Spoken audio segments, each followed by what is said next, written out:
Hey everyone, welcome to the January Fragrance Awards. If you're new to the channel, hi, thanks for coming through. Hope you'll consider subscribing. This is a series of videos that I've been doing for about a year and a half where I round up the fragrances that I wore during the past month and give you my impressions of the fragrances via some fake award categories that I made up just for entertainment and fun. So we're going to get started. And the first is the best fragrance for the season. And I have to give it to, well, there were some beautiful, let me pause, hang on a second. I had an absolutely fabulous fragrance month in January. I wore some really, really fantastic fragrances. I have very few duds. So if you're new, at the end of the video, I do a bottom, a middle, and a top three category. And everything that's in all three of those categories is actually really, really good. So it was a fantastic month, spoiler alert. And I had several that could go into the best for the season category. I am choosing the beautiful Mystery Tobacco from Carolina Herrera Confidential line.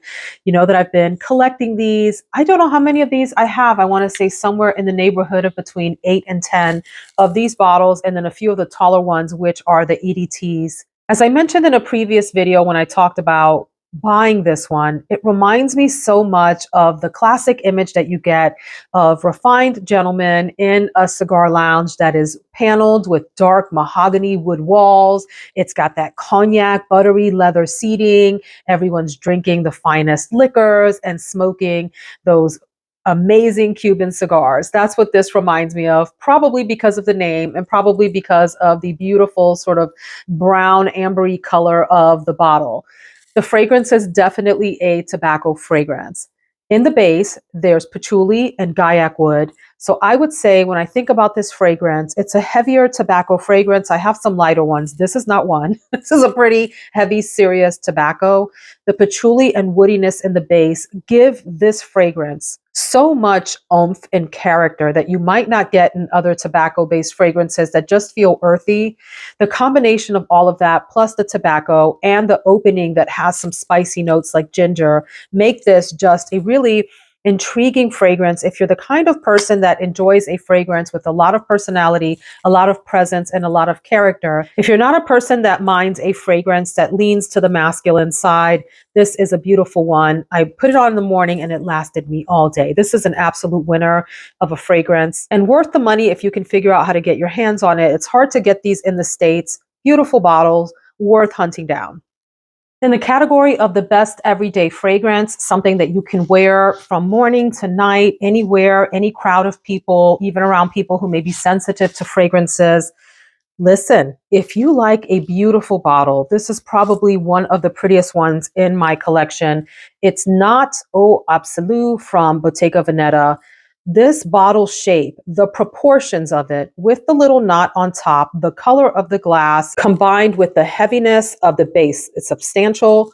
And this curve here, there's just something so pretty and elegant about this bottle to me. It's one of the prettiest to look at, one of the ones that I love to pick up and just enjoy. I haven't worn this fragrance in a long time.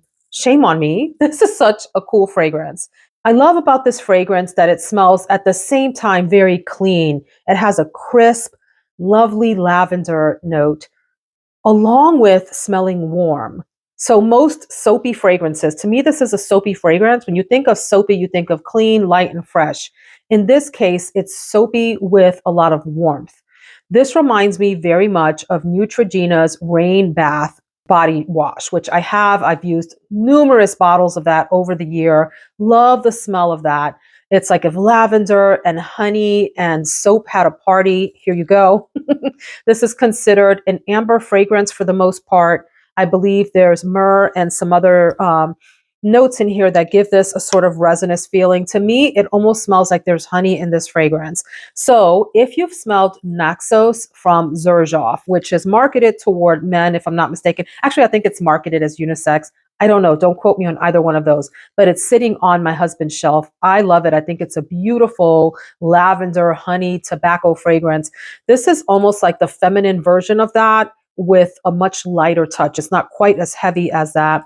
This fragrance lasted me for a good part of the day, although it got softer to the skin as the day went on, and is unique in my collection. I can't say that I have anything else in my collection that smells quite like this. It's a spa plus warm smell all at once, but it's also light and easy to wear every day. And I could just stare at this bottle for forever. Kind of a hidden gem. The next category is the best special occasion fragrance. I have many that could have gone in this category for the month, but for me, one of the clear winners, there are several, is Fleur de Orientica from Orientica, which is either a sister house or a subsidiary or something to Al Haramain. I really like this line of bottles that look like they have the molten river of gold running through them. Let me say this because I didn't know when I first purchased these, and I should have known better. It's not like I've been doing these YouTube videos for just a day or so and didn't know. It's been a couple years. I should have known better.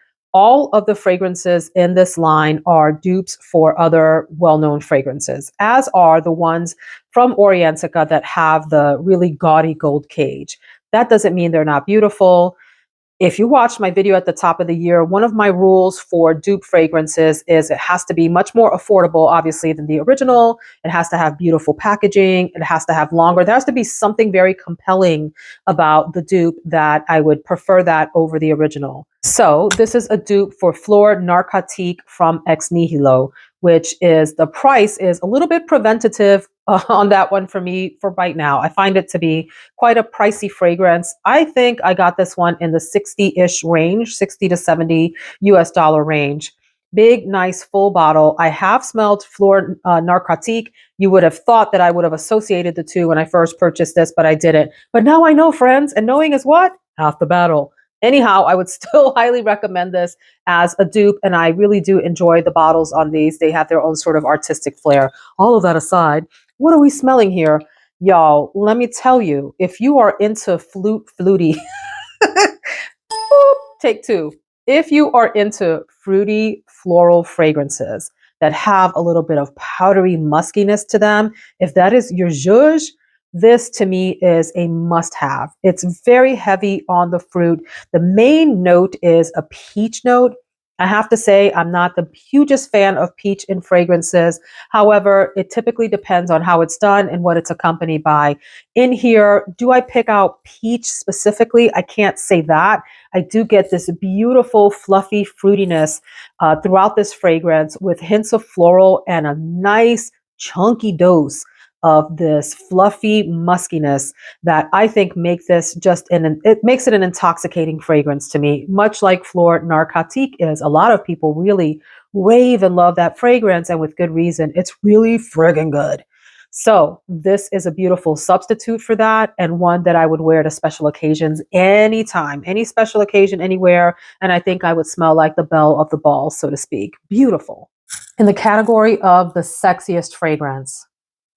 So here's one that got a lot of hype for a little bit on YouTube. I don't know, a year and a half, maybe even 2 years ago. And then everyone just forgot about it, and I haven't heard anyone talk about it anymore. I still love it, and I am making my way through the beautiful Atara from Michael Malul.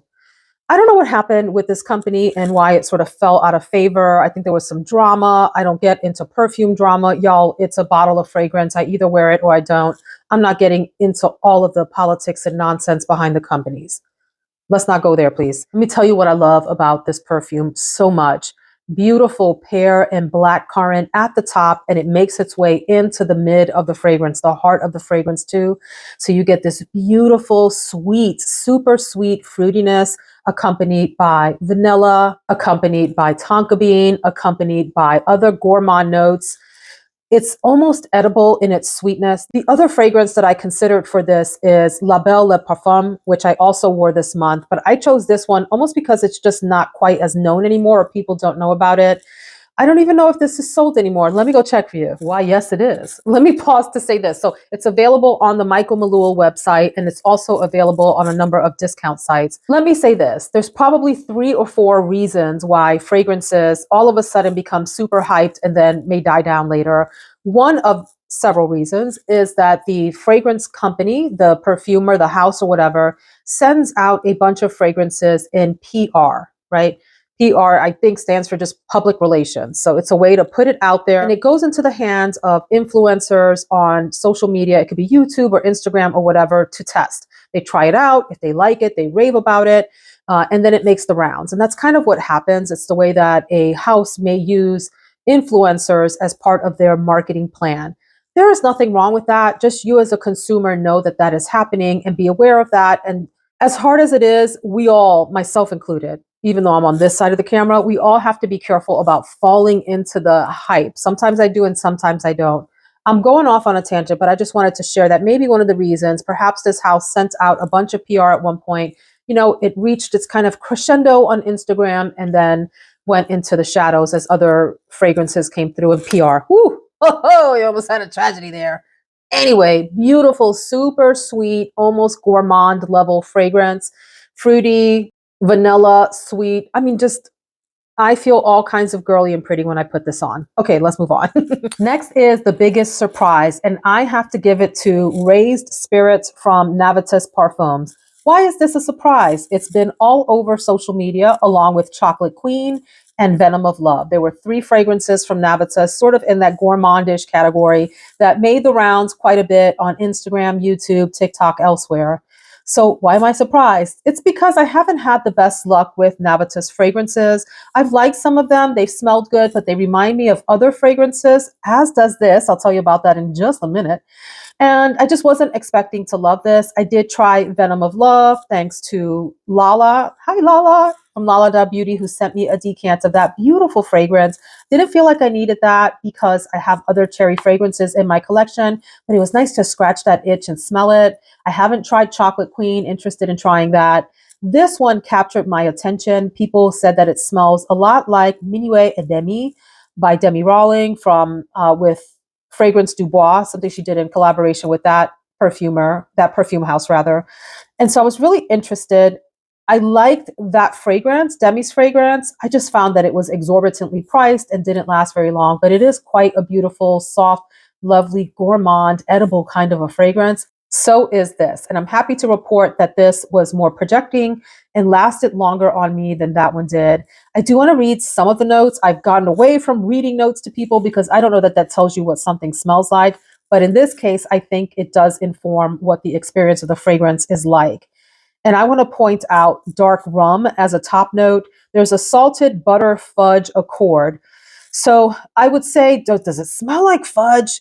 Maybe not directly fudge, but it smells like a little bit like the air that's in that kind of a shop. Like if you go into a bakery that has fudge and other pastries and all of that, that beautiful, soft, sweet smell in the air that just kind of draws you in. Like you're like Pepe Le Pew, you know, following. Is it Pepe Le Pew that follows the smell? Because he stinks. Does he create? I don't, you know what I'm saying in the cartoons when the little character is smelling the scent trail. That's what this reminds me of. Caramel, sugarcane, brown sugar syrup. There's definitely a beautiful, sweet, almost candy-like aspect in here in that direction, like the really thick, buttery kinds of candies that this reminds me of. In the base, French oak, tobacco, vanilla. I would say that this is a fragrance that makes me feel like the best of the fall bakery kinds of smells.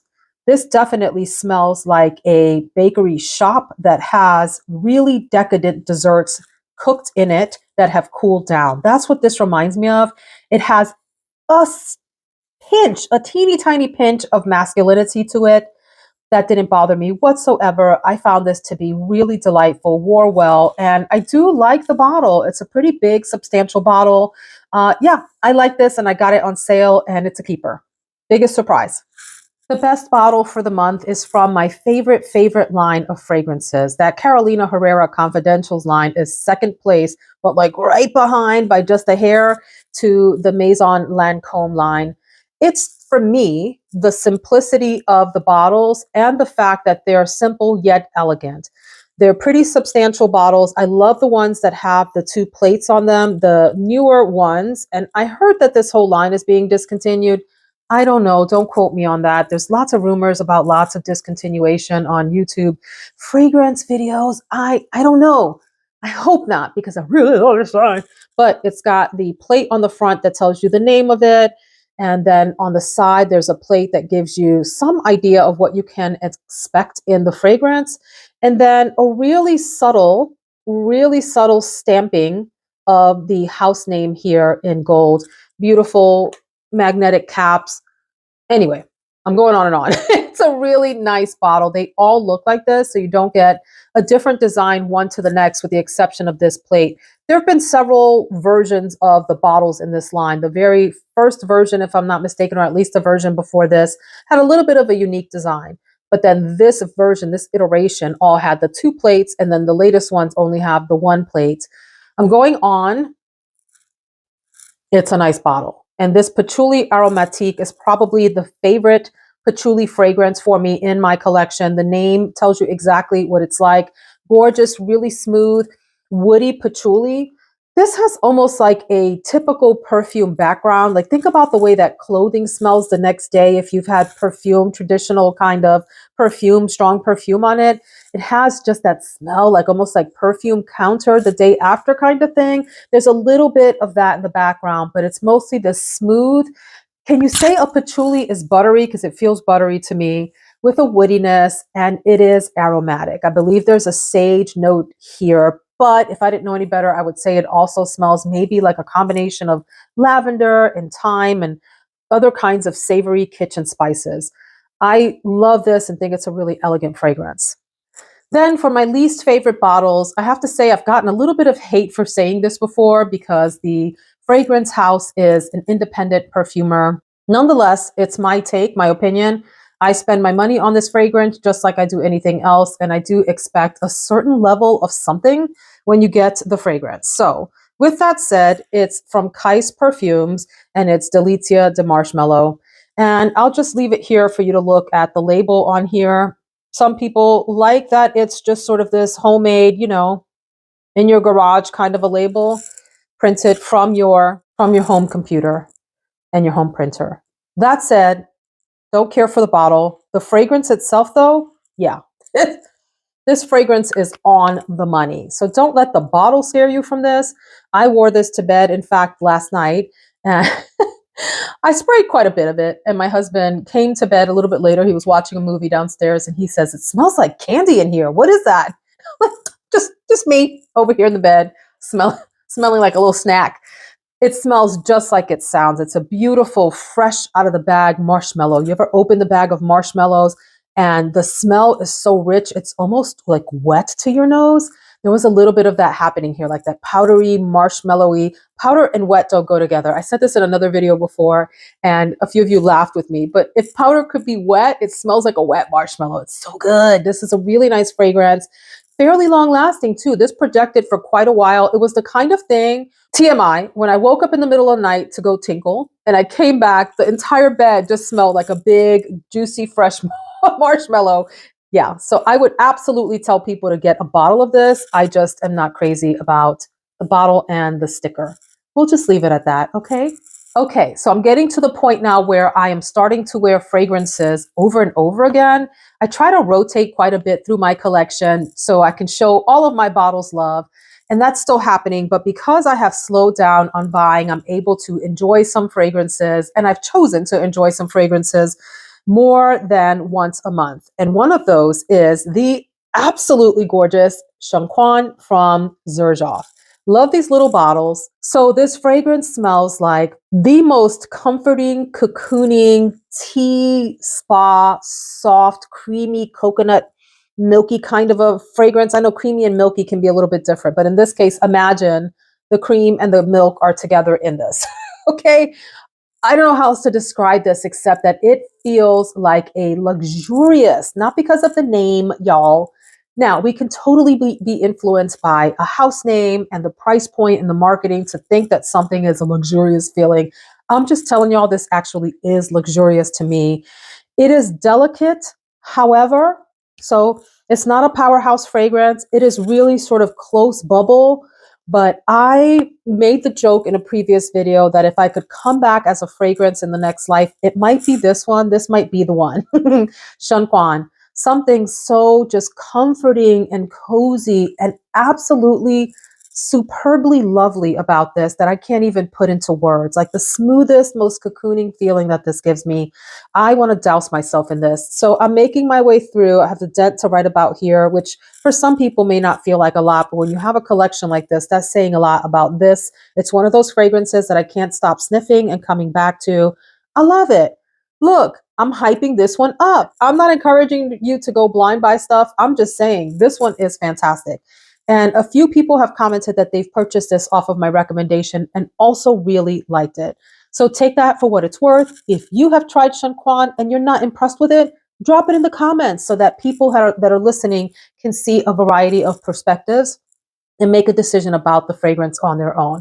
But this for me was like one of the top blind buys of the year. Fabulous. And then in the category of not a safe blind buy, but a fragrance that I absolutely adore, it's from Tiziana, Terenzi, Spirito, Fiorentino, which has gotten a little bit of love here from me in the winter months. This is a strong fragrance, one that I would probably hesitate to wear in warmer weather. Absolutely very reminiscent, not the same, but reminiscent of Baccarat Rouge 540, heavier on a leather note that's in here that makes this so earthy and sexy and like va va voom beautiful and heavier on the saffron in my opinion. I find this to be magnificent, airy, beautiful, yet grounded and thick and luscious. Even though it leans slightly masculine with the leathery aspects, it makes me feel like boss lady feminine when I have this on. I feel very strong, put together, and like ready to tackle whatever the biggest challenges of the day are. And I do love this beautiful red bottle.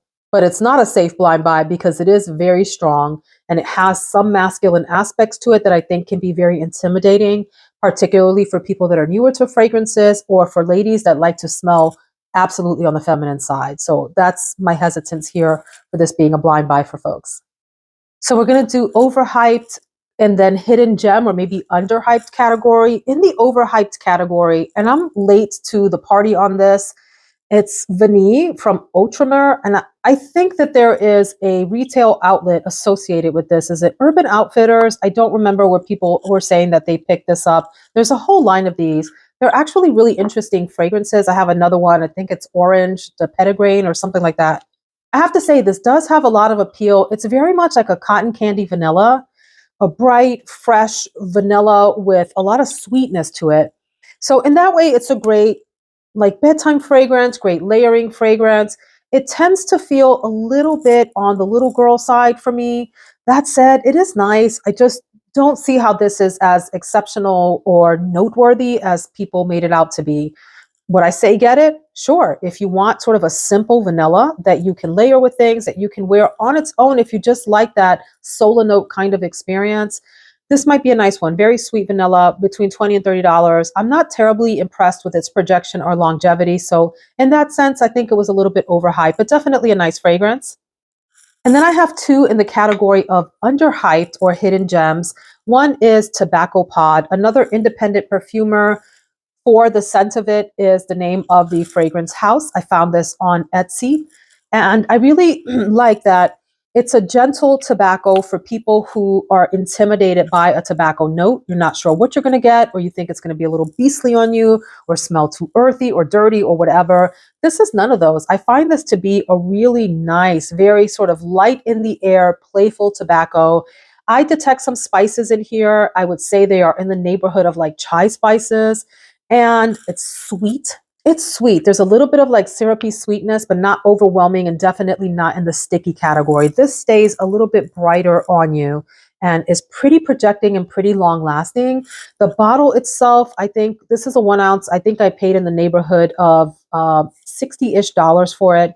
And I have to say, although some people might consider that expensive for a 1 ounce, I find it to be worth it. Beautiful blend of a fragrance. And I have more from this house that I definitely want to explore. My other hidden gem is Satine from Lalique. Lalique is known for its crystal, and this bottle doesn't disappoint in that sense. I don't particularly love the way the emblem or whatever you call it, the name sits here, but nobody asked me for my design opinion, but that's what I think. This is, I would say, in the affordable category. You can probably find this for between $30 and $50 on discount sites. And it's mostly a powdery fragrance, heavy on the heliotrope. However, it is not a powder bomb. There's something delicate and lacy about this that I appreciate, like on the feminine side, very girly fragrance. It's got vanilla and sandalwood and a sweetness from the tonka bean. So sweet powderiness with little hints of woodiness. delicate, light, beautiful for going to bed or for times when you want to smell feminine. You know, you want to be in that feminine space, but you don't necessarily want to knock people out with a sexy kind of a fragrance. This is more on your ballet slipper tool, like a ballet tutu kind of direction. Beautiful fragrance, but I have to say it's not long lasting and it's not projecting. This is close to the skin and softer, so keep that in mind. Okay, so we are there. We're at the bottom, the middle, and the top three. So remember, I had a fabulous fragrance month. So for me to put the three I'm about to talk about in the bottom category, that just tells you that I chose probably mostly winners this month. They really don't belong in the bottom category, but I'm gonna deliver three in the bottom category. Let's start off with Jimmy Choo Fever. Hang on. Let me explain. This fragrance, when I first tried this in Ulta, I was blown away by it. And I still am. The opening of this is so, so beautiful. You get this hit of sweet fruits, a really dark, deep plum, surrounded by this sweet vanilla tonka bean kind of experience. So it's like, ooh, ooh, that part kind of starts to burn off after maybe 30 to 45 minutes or so. You still get a little bit of that in the middle and in the base. And then it just becomes this sweet, warm, cozy fragrance. The only reason that and by the way, love this bottle. Isn't that pretty? The only reason that it's in the bottom three is it is a little softer to the skin, not quite as projecting. My husband had a hard time smelling this on me. But man, so pretty, especially fresh out of the atomizer when you first spray. Really nice. Then the smell that wafts through the lobbies of the world's most luxurious hotels, it's something in the neighborhood of this. Bulgari Haute Blanc. I don't know how to describe how beautiful this is, but there's a reason that it's in the bottom three, and it's because it has very little projection and the lasting power is like, but boy, do I love the smell for the 20 minutes that you experience it, maybe 30 minutes to an hour. Here is, and I just love the Bulgari bottle shapes. I love this one. I love the short squat ones. Really interesting house with a lot of different kinds of selections. It looks like I haven't gone through much. Trust me when I say I've worn this probably 4 times since I purchased it. This last time I even sprayed it probably a good 20 times. I doused myself, my skin head to toe, and then I laid my clothes out and doused that. It was gym clothes because I was going to the, the gym. Pardon my parched throat as I go through this cold experience. I love this smell. I wish it was stronger. I wish it was more projecting. This, the smell of this is up there with Shunkoin in terms of its simple beauty. It smells aromatic. It smells like a spa. It smells like the prettiest, cleanest, freshest shampoo. Also with some tea notes. Ooh. However, this bad boy doesn't last, but I love it. And then I can't even believe I'm going to say this one is in the bottom three, but Burning Rose, also from Carolina Herrera, the Confidential line. I'm not the biggest fan of rose fragrances. I think they have a place in the collection. I certainly have a couple of handfuls of rose-based fragrances. I do like them, but I don't love them or gravitate toward them, and they are not the ones that I dream of wearing the next day. That said, this is a beautiful, soft rose. I don't consider this to be strong, in my opinion. Some people pick up something in the neighborhood of like maybe a woody and incensey background here. I don't know that I get a lot of that. I find this to be a fairly mature rose without going in the potpourri direction. Mature meaning that the rose has blossomed and you're smelling the fullness of its beauty. It's not like the freshest baby rose, okay? So it doesn't smell like a floral boutique in that way. It smells like a mature group of roses that have opened up and are sort of in their prime. I find this to be a more soft fragrance, like to the skin. Projection isn't the, biggest. It's fairly long lasting. But yeah, that's my experience with it. It's a nice rose fragrance. I'm glad that I have it in terms of collecting this Confidential line. I have better roses that I think are prettier, but I don't have anything against this one. This is a nice rose. There you go. So let's talk then about the middle category of fragrances. Again, this is tough because these are all so beautiful. So the first one up, I think, is also kind of a hidden gem. I don't hear anyone really talking about this one. Tangier Vanille from Erin. Erin is under the Estee Lauder umbrella. The thing about this fragrance that I want to share is you have to wear it, and you have to wear it on skin and give it a chance to warm up against your skin chemistry. And then it blossoms into this deep, heavy vanilla with beautiful creamy sandalwood and nice like thick resinous touches to it through amber. So think of like and the other thing is that it has a muskiness to it. The musk is not overpowering, but it is an accompanying player that really sort of completes the quartet, if you will. Vanilla, sandalwood, amber, and musk together. Probably a little bit of a more mature fragrance, definitely not young and flirty, a little bit more serious, fantastic for winter, but also one that's easily wearable in the summer. I just think this is really a nice fragrance that people don't talk about, and they should. I enjoyed it. It lasted fairly decently through the day and just kept giving me wafts of like this sensual, ambery, musky vanilla. Then in this category, I also have from Merchant of Venice, Arabesque, which is a tobacco fragrance. And the way that I would describe this is that it's a fairly dry, linear, predictable tobacco, not earthy, not wet, heavy, dirty feeling like some tobaccos can be. If you like that, I kind of sort of like that. Some people really hate that. The way that I would describe this fragrance, if you drink Chardonnay, there is oak barrel finished Chardonnay that has a sort of like roughness to it, a woodiness, like a grit, right? And then there's a stainless steel finished Chardonnay, which doesn't have any of that woody flavor. It's sort of crisper and cleaner and lighter in texture and feel on your mouth and taste. And this is very much like a stainless steel finished tobacco is the best that I can do in terms of describing the texture of this in terms of the smell. Like smells to me do have a texture I would describe. And this one is a thin, simple, sort of flat, predictable tobacco, but in a good way. And finally, in the middle, I'll share Marc Jacobs Perfect Intense. I do like the regular Perfect. The Intense, the main difference is this is supposed to have a really strong almond opening. I have to say that I get some of that. As this fragrance settles down, what I get from this is tart, fruity floral. I don't do the best with tart fruits on me, but in this case, it does work. Here's a fragrance that I've tried many times.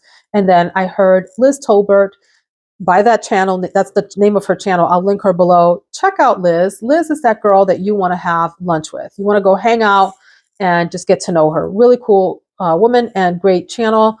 So she mentioned that she really loved this and it got me intrigued again. And I went ahead and used some Ulta points on it.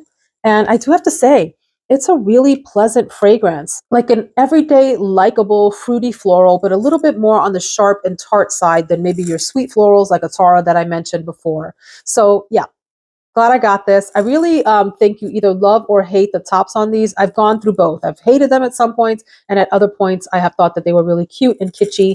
This one doesn't have all the little baubles that the full bottle does, but I still like it. In the top three, and I'm not going to look at notes for these. I'm just going to share with you what they smell like to me.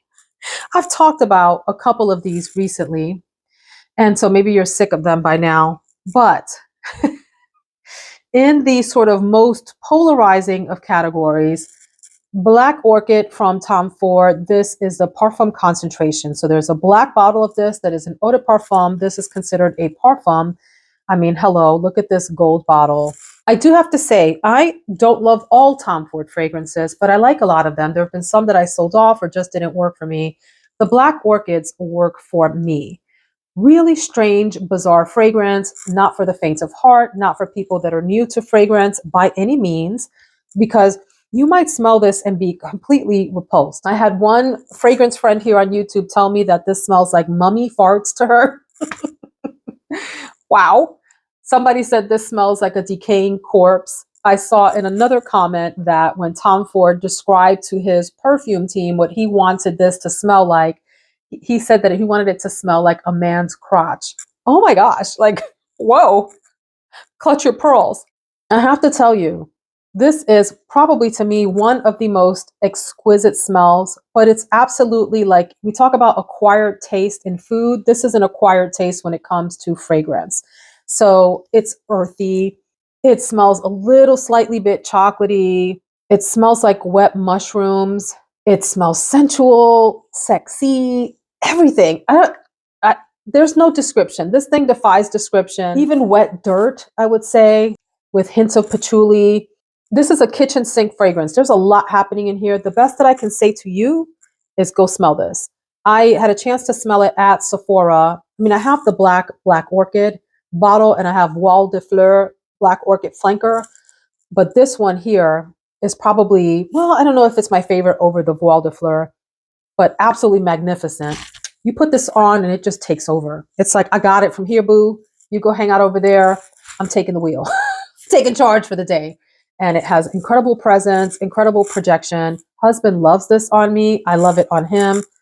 I can't get enough of this. And then if you like Tom Ford's Tobacco Vanille, or if you're curious about what that smells like, and you just don't want to spring the major dollars for that one, because it's not inexpensive, let's be clear.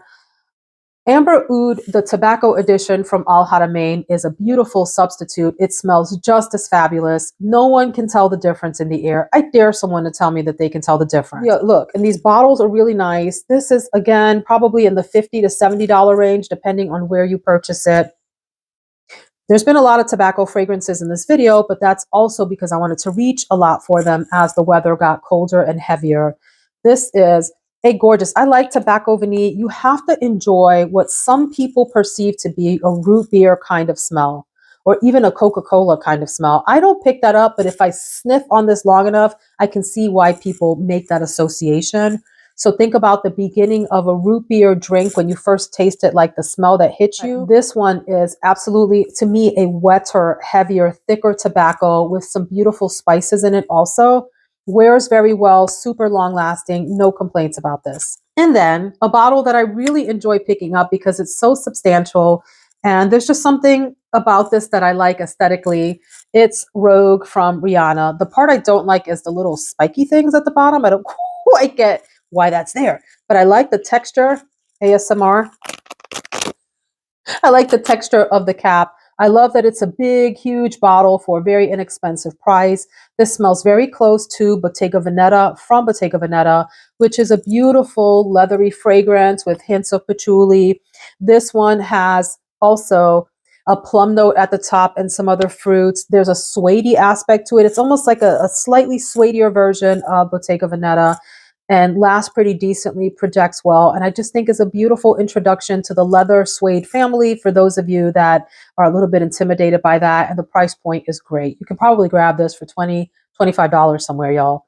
So that is the January Fragrance Awards. I know it was a long one. Thanks for bearing with me. If you stayed till the end, mwah, love you so much, and I'll see you in the next one, my friends. Take care.